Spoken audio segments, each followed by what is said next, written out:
BJP के बड़े star प्रचारकों को इस चुनाव में लगाना बीजेपी की मजबूती है या कमजोरी? आज हमारे यहाँ संजय सेठ जी आए हुए हैं, देश के केंद्रीय रक्षा राज्य मंत्री हैं, लेकिन वो भी एक सामान्य कार्यकर्ता की तरह लोगों के बीच में जाके वोट अपील कर रहे हैं। तो आप समझ सकते हैं कि बीजेपी की खूबसूरती है, ये कार्य संस्कृति है। वो क्यों नहीं बोलते? उनके कांग्रेस के आला कमान के लोग क्यों नहीं आ जाते हैं? कौन सी पार्टी के हैं ये हमें नहीं समझ में आता है। जो कमजोर खिलाड़ी होता है, जब वो खेल में पिटाने लगता है तो अपने पूरे खानदान को, पिताजी, सबको बुला लेता है। कमजोर है कि मजबूत है ये हम नहीं जानते, यहाँ की जनता जानती है, लेकिन वो तो ऑलरेडी पिट चुके हैं, वो तो मैदान से बाहर हो चुके हैं। तो वैसे व्यक्ति क्या बात करेंगे? 15 दिनों या 10 दिनों से प्रचार प्रसार चल रहा था। क्या जिस मुद्दे को आप वोटरों को समझाना चाहते थे समझा पाए, उस मैसेज को आप दे पाए? मानगो की जनता जो है वो मन बना चुकी है कि मानगो में बदलाव जरूरी है। मानगो में ऐसे व्यक्ति से छुटकारा पाना है जिनको कि पिछले चुनाव में भी हराने का काम किया गया, जिनको कि विधायक थे, मंत्री थे, उनको हराने का काम किया। और आने वाले जो मेयर चुनाव जो अभी चल रही है, जिसमें वो सपना देख रहे हैं, वो सपना भी उनका टूट गया है। इसलिए वो बौखलाए हुए हैं,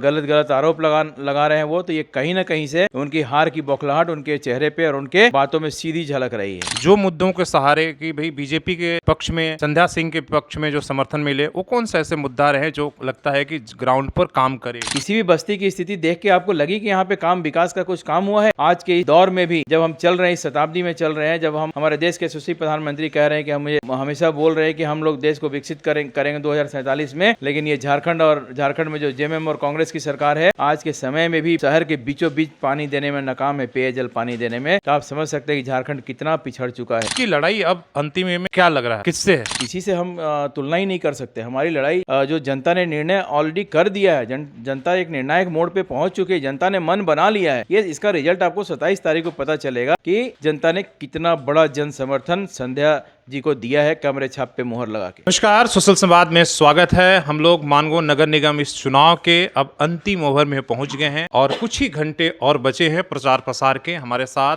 बीजेपी के नेता संजय सिंह हैं, जो लगातार आप देख रहे हैं कि वो फ्रंट फुट पर आकर मोर्चा संभाले हुए हैं और तमाम आरोप प्रत्यारोप के जवाब दे रहे हैं। और इस पर हम बात करेंगे। चुनाव के अब अंतिम ओवर काफी महत्वपूर्ण है, तो किस तरह के जो 15 दिनों या 10 दिनों से प्रचार प्रसार चल रहा था, क्या जिस मुद्दे को आप वोटरों को समझाना चाहते थे समझा पाए, उस मैसेज को आप दे पाए? देखिए, निश्चित रूप से अभी अंतिम समय चल रहा है, आखिरी दौर का प्रचार प्रसार चल रहा है। कल ये प्रचार प्रसार थम जाएगा। और मैं आपको बता दूं कि कहीं भी कोई इसमें फाइट की कोई संभावना ही नहीं है। हम लोग तो शुरू दिन से ही मानगो की जनता जो है वो मन बना चुकी है कि मानगो में बदलाव जरूरी है। मानगो में एक ऐसे व्यक्ति से छुटकारा पाना है जिनको कि पिछले चुनाव में भी हराने का काम किया गया, जिनको कि विधायक थे, मंत्री थे, उनको हराने का काम किया।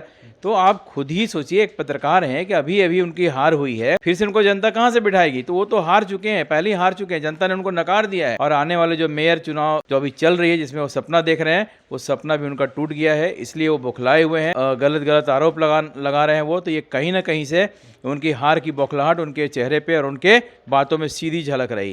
जो आप लोग पिछले 10-15 दिन से लोगों के बीच में गए, लगातार जो मुद्दों के सहारे कि भाई बीजेपी के पक्ष में, संध्या सिंह के पक्ष में जो समर्थन मिले, वो कौन सा ऐसे मुद्दा रहे जो लगता है कि ग्राउंड पर काम करेगा? देखिए, संध्या जी एनडीए समर्थित बीजेपी के उम्मीदवार हैं। पूरे मानगो की जनता त्रस्त है भैया। पिछले कार्यकाल को आप उठा के देख लेंगे, माननीय बन्ना गुप्ता जी के मंत्री कार्यकाल को, तो उन्होंने मानगो की जनता को छलने के सिवा और ठगने के सिवा और कुछ नहीं किया है। और आप देख सकते हैं कि जिन भी आप पत्रकार महोदय हैं, आप लोग बस्तियों में घूमते रहते हैं, किसी भी बस्ती की स्थिति देख के आपको लगी कि यहाँ पे काम, विकास का कुछ काम हुआ है? आज के इस दौर में भी जब हम चल रहे हैं, इस शताब्दी में चल रहे हैं, जब हम हमारे देश के यशस्वी प्रधानमंत्री कह रहे हैं कि हमेशा बोल रहे हैं कि हम लोग देश को विकसित करेंगे 2047 में, लेकिन ये झारखंड में जो जेएमएम और कांग्रेस की सरकार है, आज के समय में भी शहर के बीचों बीच पानी देने में नाकाम है, पेयजल पानी देने में। तो आप समझ सकते हैं कि झारखंड कितना पिछड़ चुका है। पूर्व मंत्री ने कह रहे हैं कि भाई जो कमजोर खिलाड़ी होता है, जब वो खेल में पिटाने लगता है तो अपने पूरे खानदान को, पिताजी, सबको बुला लेता है। इसलिए बीजेपी स्टार प्रचारकों को लगातार राष्ट्रीय नेताओं को बुला रही है। तो क्या आप लोग कमजोर खिलाड़ी हैं, इसलिए आपके यहाँ बड़े बड़े चेहरे आ रहे हैं? हम कमजोर हैं कि मजबूत हैं ये हम नहीं जानते, यहाँ की जनता जानती है, लेकिन वो तो ऑलरेडी पिट चुके हैं, वो तो मैदान से बाहर हो चुके हैं। अब वो मैदान में उनको उस रण क्षेत्र से उनको यहाँ की जनता ने हरा दिया है, तो वैसे व्यक्ति क्या बात करेंगे। हम लोग तो चुनाव जीते हुए हैं, हम लोग तो चुनाव जीत चुके हैं। हमारी पार्टी की पूरी ताकत जो है, लोग बोल रहे हैं कि नहीं एनडीए नहीं काम कर रही है, एनडीए की पूरी ताकत, पूरे लोग सब लोग साथ मिलके एक चीज़ को मॉनिटरिंग करके हम लोग काम कर रहे हैं। पूरे तत्परता के साथ हमारी पूरी टीम लगी हुई है, पूरे लोग लगे हुए हैं, हमारे भारतीय जनता पार्टी के कार्यकर्ता लगे हुए हैं, जेडीयू के कार्यकर्ता लगे हुए हैं, आशू के कार्यकर्ता लगे हुए हैं। कहीं इसमें कोई दो मत नहीं है। हमारी जीत, संध्या जी की जीत जो है वो सुनिश्चित है, और संध्या जी जीतने के बाद मानगो की जो कायाकल्प करेंगे, आप भी यहीं पे हैं, हम और जनता भी यहाँ पे। आप देखेंगे कि साल 1.5 साल में कितनी बड़ी बदलाव मानगो में होने जा रही है।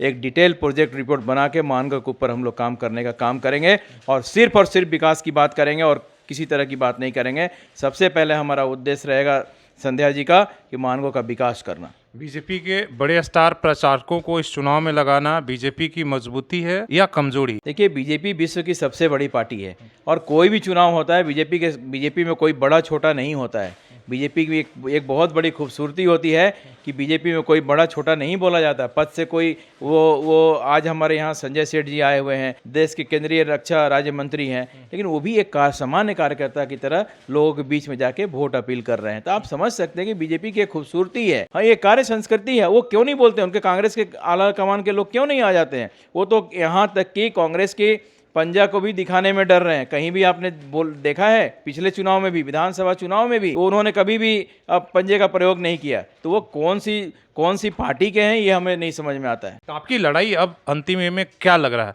किससे है? देखिए, हमारी लड़ाई हम किसी से तुलना ही नहीं कर सकते। हमारी लड़ाई जो जनता ने निर्णय ऑलरेडी कर दिया है, जनता एक निर्णायक मोड़ पे पहुंच चुकी है, जनता ने मन बना लिया है। ये इसका रिजल्ट आपको 27 तारीख को पता चलेगा कि जनता ने कितना बड़ा जन समर्थन संध्या जी को दिया है, कैमरे छाप पे मुहर लगा के। आप नीरज सिंह की बातचीत को आप सुन रहे थे, और अब तय आपको करना है कि आपके लिए जो कौन सा मुद्दा जरूरी है, आप यहाँ के कौन प्रत्याशी आपके लिए लोकल मुद्दे उठा रहे हैं, स्थानीय, जो आपके रोड, नाली, गली और लाइट की व्यवस्था करेगा, जो समग्र विकास की बातें कर रहा है, वो फैसला आप उन मुद्दों के आधार पर आप वोट तय करेंगे। इन बातों को तमाम तरह के दावे हो रहे हैं, लेकिन आपको करना है कि आप कौन से दावे पर विश्वास करेंगे। अपने सहयोगी शेषरामृति के साथ शशि भूषण, सोशल संवाद न्यूज झारखंड।